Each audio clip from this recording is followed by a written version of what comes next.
Salut à tous et bienvenue dans cette nouvelle vidéo. Et oui, je vais vous faire encore une fois un bilan lecture. En ce moment, je carbure niveau lecture, donc ça c'est super cool. Donc je vais vous parler de 1, 2, 3, 4, 5 livres dans cette vidéo. Pas qu'elle dure trop longtemps, on va commencer tout de suite. Le premier livre dont j'ai envie de vous parler, il s'agit de Enfants du chaos de Arthur Versen. C'est publié chez les éditions Nombre 7. Donc c'est l'auteur qui m'avait contacté sur Instagram pour me proposer de lire ce livre, qui est un thriller, donc forcément moi j'ai accepté parce que le thriller c'est mon genre préféré. Donc là on va suivre Sylvestre, qui est un jeune homme un peu marginal qui a quitté sa famille très tôt, sa mère et sa sœur notamment, parce que justement il menait une vie un petit peu particulière. Et comme ils n'étaient pas très riches, il arrivait avec des magouilles à récolter un petit peu d'argent, à envoyer à sa mère. Et ça fait des années que voilà, il a un peu coupé les ponts avec sa famille. Et il revient dans la ville de son enfance,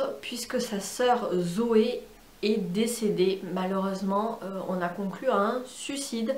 Mais lui, Sylvestre, pense qu'il ne s'agit pas vraiment d'un suicide. Donc il va commencer à mener l'enquête en compagnie de son meilleur pote et puis d'une journaliste qu'il va rencontrer à l'enterrement de Zoé justement. Alors c'est un thriller qui est assez sombre, notamment au niveau de la plume de l'auteur qui est très brute, de décoffrage très primaire, limite très dépouillé. Ouais, très brutal, mais j'ai bien aimé. Je trouvais que ça a apporté quelque chose de très sombre au récit et c'était plutôt chouette. Après, ça reste une lecture en demi-teinte pour moi parce que alors déjà il s'agit d'un tome 1 et c'est pas du tout indiqué à aucun moment, donc j'arrivais à la fin du bouquin avec plein de questions qui sont restées sans réponse. En plus de ça, j'ai pas réussi à m'attacher particulièrement aux personnages qui sont autant détestables les uns que les autres. Et puis j'avais du mal à comprendre où voulait en venir l'auteur parce que j'ai eu cette impression de fouillis, que c'était assez brouillon dans la construction, etc. Et du coup j'avais beaucoup de mal à comprendre où est-ce qu'on voulait en venir, d'autant plus que ça va mélanger plein de choses, à la fois cette enquête, à la fois une secte religieuse. Alors il y a un côté très religieux dans ce bouquin, notamment autour de la religion chrétienne, donc soyez prévenus, il y a des passages de la Bible et tout. Là j'avoue que j'ai un petit peu passé parce que ça m'intéressait pas des masses. Il y a aussi un aspect un peu mafieux avec oui, la pègre, la mafia, etc. Donc c'était un peu fouillis, il y avait beaucoup de choses qui étaient un peu fouillis. Après ça se lit bien, voilà, j'ai trouvé quand même la plume de l'auteur très correcte, malgré tout, voilà, c'était pas non plus une lecture mémorable.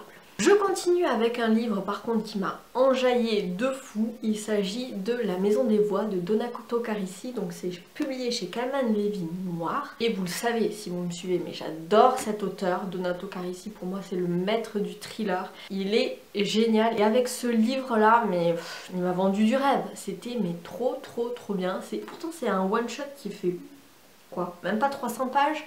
Mais en 300 pages, il t'embarque dans cette histoire. Donc on va suivre le psychologue, psychothérapeute, comment il s'appelle, Pietro Gerber, qui est spécialisé dans les enfants. Donc il aide les enfants grâce à l'hypnose à pouvoir témoigner, apporter des témoignages au service de la justice, etc. Et donc il est spécialisé dans les enfants. Un jour il va avoir un appel d'une de ses consoeurs australiennes qui va l'appeler pour lui dire qu'elle veut lui soumettre un cas d'une patiente à elle qui a subi un traumatisme dans son enfance et qui croit avoir tué son frère alors qu'elle était enfant. Alors Pietro, lui, il se dit mais moi je m'occupe pas des adultes hein, parce qu'aujourd'hui la patiente en question elle a une trentaine d'années. Je m'occupe pas des adultes, je m'occupe que des enfants. Mais il va être un peu devant le fait accompli étant donné que Anna, c'est comme ça qu'elle s'appelle? J'ai oublié son prénom. Je crois qu'elle s'appelait Anna. Oui c'est ça. Anna est arrivée en Italie et du coup elle attend d'avoir sa consultation avec Gerber. Et du coup il va la prendre, il va très vite la trouver très étrange cette Anna, qui en fait est d'origine italienne, qui a vécu avec sa famille biologique jusqu'à ses 10 ans. Et puis ensuite il y a eu un fameux drame et elle a dû être adoptée et est partie vivre avec sa famille d'adoption en Australie. Et durant ces premières années de sa vie où elle a vécu avec ses parents biologiques, ils avaient mené une vie de vagabonds où ils allaient de maison abandonnée en maison abandonnée, en squat, etc. Et à chaque fois, elle avait pour règle de ne pas parler aux étrangers. Ils vivaient en autarcie avec la mère, le père et Anna. Ils semblaient fuir quelque chose. Voilà. Et à chaque fois qu'ils déménageaient de maison en maison, eh ben, ils emportaient une mystérieuse caisse en bois qu'ils enterraient à chaque fois lors de leur nouveau logement. Et donc déjà, toute cette histoire-là commence à titiller un petit peu, à intriguer notre psychologue qui va continuer à faire des séances d'hypnose sur Anna pour essayer de comprendre qu'est-ce qui s'est passé quand elle était enfant et quel a été ce fameux traumatisme, ce fameux accident qui a fait que ses parents qu'elle a dû être adoptée, etc. Et donc on a ce parallèle entre les séances d'hypnose et puis l'hypnose qui nous plonge dans le passé où on a cette Anna quand elle était enfant et on voit tout ce qu'elle a vécu à travers son regard d'enfant, sa psychologie d'enfant et c'était hyper... je sais pas, il y avait un aspect très Alice au pays des merveilles, un peu brumeux comme ça, avec cette angoisse enfantine des monstres sous le lit, des étrangers, de la vieille sorcière qui veut t'arracher à tes parents. Voilà, les amis imaginaires, ce genre de trucs. Et moi j'ai beaucoup aimé cet aspect-là, c'est terriblement angoissant. En même temps, il y a cette petite note de nostalgie enfantine aussi. Et c'était génial. Donato Carisi, à chaque fois, il m'embarque dans ses histoires et dans celui-là, ce qui est vraiment génial, c'est que à chaque fin de chapitre, ou quasiment, il y a des mini cliffhangers qui font que tu as envie de savoir la suite. Et hop, ça fait un page turner parce que tu as toujours envie de savoir qu'est-ce qui va se passer ensuite, et puis ensuite, et puis ensuite, parce qu'à chaque fois, à la fin d'un chapitre, il te met un petit élément qui te fait... te dire mais je peux pas rester comme ça, il faut que je continue et du coup tu bouffes le roman sans t'en rendre compte. Voilà, j'étais complètement happée par cette lecture, j'ai vraiment adoré et c'est pour moi un Donato Carisi d'excellente facture. Donc si vous ne connaissez pas cet auteur et que vous avez envie de le découvrir avec un one shot, et bien n'hésitez pas à la Maison des Voix parce qu'il est vraiment chouette. Alors, de quoi je vais vous parler maintenant? Allez, on va partir sur quelque chose d'un peu plus fun avec Meurtre et pépites de chocolat de Johann Fluck. Donc c'est publié chez Le Cherche Midi, donc c'est une nouvelle série de Cozy Mystery qui va être publiée chez Le Cherche Midi. Donc j'ai eu la chance de recevoir les 2 premiers tomes, donc il y a le 2e tome qui s'appelle Meurtre et Charlotte aux fraises, que je n'ai pas encore lu, mais qui m'attend sagement dans ma pile à lire. Peut-être je vais me le garder pour cet été parce que c'est le genre de lecture, tu sais, très cosy, tranquille, au bord de la plage, vous voyez. Donc du Cozy Mystery gourmand, puisqu'on va suivre donc Anna Swanson, oui, encore une Anna, qui est une jeune femme d'une trentaine d'années, ou pas loin d'une trentaine d'années, qui habite dans sa ville de Eden Lake. C'est une petite bourgade américaine. Bon alors il y a du cliché, tu vois, c'est la meuf, elle est pas mariée, elle a une trentaine d'années, elle est célibataire avec son chat, il y a sa mère qui la harcèle pour la caser à tout prix avec le fils d'une de ses amies, etc. Donc oui, il y a du cliché, mais c'est super sympa parce que Anna, elle est patronne d'un café, pâtisserie, qui fait des cookies, voilà, qui est spécialisée dans les cookies, donc ça s'appelle le Cookie Jar. Elle a cette petite boutique café où tout le monde se réunit, où c'est très cosy. Et alors qu'elle se rendait donc à sa boutique, elle va découvrir le cadavre du livreur de lait qui a été tué visiblement d'une balle dans la tête derrière sa boutique. Donc évidemment c'est un peu embêtant, la police va arriver, il se trouve que le policier chargé de l'enquête n'est autre que Bill, son beau-frère, le mari de sa sœur. Et du coup Bill va la missionner d'enquêter un petit peu en sous-marin, d'écouter un petit peu les oui-dire et les potins des gens de la ville, puisque tout le monde se réunit plus ou moins dans le Cookie Jar, dans le bar, le café pâtisserie de Anna. Et du coup elle va se découvrir des talents d'enquêtrice en herbe et elle va enquêter de manière parfois très cocasse, puisque à un moment donné elle se retrouve quand même la tête la première dans une poubelle, dans une benne à ordures. Voilà, elle va très loin pour mener ses enquêtes en sous-marin et aider son beau-frère pour qu'il puisse décrocher sa promotion et devenir lieutenant de police. C'était très frais, c'était très gourmand, c'est pas prise de tête. Ce que j'aime bien aussi, c'est qu'il y a des recettes À chaque fois qu'elle parle de cookies ou de gâteaux, il y a les recettes avec des petites notes, des petits commentaires, etc. Donc il y a plein de recettes. Ça se lit super bien, c'est hyper fluide.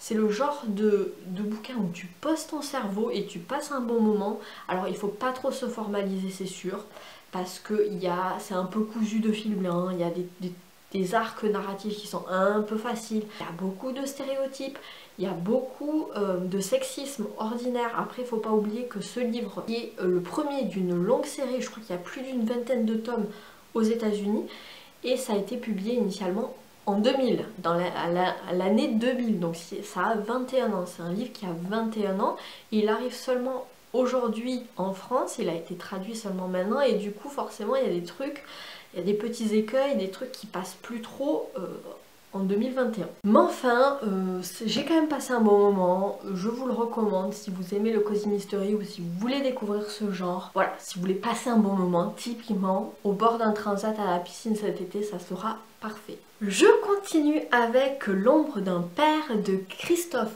Haynes, c'est publié chez Point et c'est le dernier livre que je devais lire pour le prix meilleur roman des lecteurs Point. Et j'ai pas mal aimé ce livre qui va se passer, alors c'est un roman historique sur fond de Seconde Guerre mondiale, mais qui va se passer juste après la Seconde Guerre mondiale, puisqu'on va suivre Constantin, qui est au début un jeune garçon qui n'a jamais connu son père, né dans l'Allemagne de l'Est, après la guerre. Juste après la guerre, lui il est né à la fin de la guerre, il n'a jamais connu son père qui est mort à la guerre et qui est en fait un criminel de guerre puisqu'il était nazi. Et donc il va vivre lui, son frère et sa mère dans l'ombre de ce père nazi que bien évidemment tout le monde condamne. Ils sont un petit peu les parias de la ville, même s'ils ont réussi à changer de nom de famille en prenant le nom de famille de jeune fille de leur mère, il n'en reste pas moins qu'ils sont quand même les fils de ce fameux Müller, ce nazi SS qui a voulu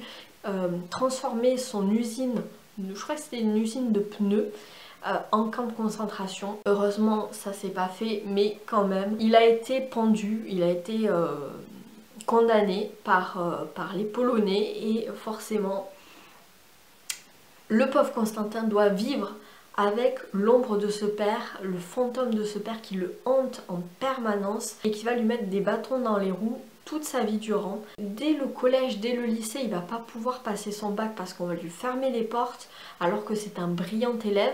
Du coup, il va décider de tout quitter du jour au lendemain pour aller en France et notamment à Marseille pour aller faire sa vie, pour s'émanciper, pour aller loin de la petite ville où tout le monde connaissait son père, là où personne ne connaîtrait ce fameux Müller. Et donc, il va essayer de refaire sa vie. C'est un roman un peu fleuve où on va suivre Constantin tout au long de sa vie jusqu'à sa vieillesse.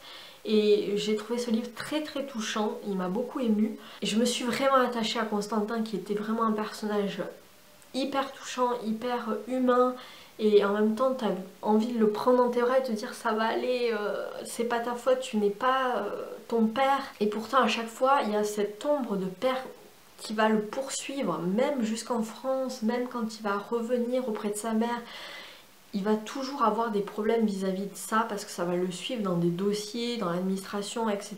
À un moment donné, il y a un des personnages qui lui dit « Tu n'es pas le fils de ton père, tu es sa dernière victime ».